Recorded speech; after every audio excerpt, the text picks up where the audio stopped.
بسم الله الرحمن الرحيم. النهارده باذن الله هنبدا نتكلم على عشبه مهمه جدا وهي الكركم. الكركم ببدا استخدمه عندي في علاج نزلات البرد والانفلونزا، بستخدمه عندي في علاج الربو لما بضيف معلقه كركم صغيره على كوبايه لبن دافي، بستخدمه عندي في علاج التهاب المفاصل، بستخدمه في تحفيز جهاز المناعه وبيساعد عندي في التئام الجروح، بيستخدم في مكافحه الخلايا السرطانيه، مفيد لصحة الكبد وبيزيل السموم المتواجدة بالجسم، بيساعد في خسارة الوزن وحرق الدهون، محاربة الزهايمر، بيساعد في السيطرة على مستوى الجلوكوز، بيقلل مستوى الكوليسترول الموجود في الدم، بيعزز صحة البشرة وبيقوي الشعر، بيعالج مشاكل الشعر، وبيعالج عندي مشكلة حب الشباب.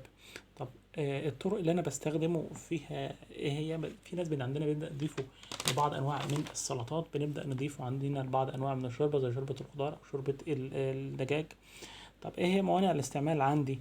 بالنسبة للاستهلاك المفرط من الكركم عندي ممكن يؤدي لتلبك في المعدة، وممكن يؤدي لإمساك وجفاف.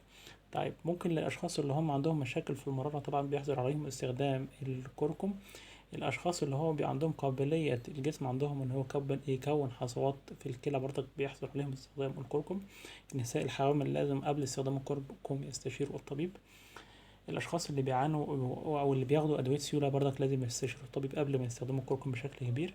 الأشخاص اللي عندهم مشاكل في امتصاص الحديد أو نقص في الحديد برضك لازم يستشيروا الطبيب قبل استخدام الكركم.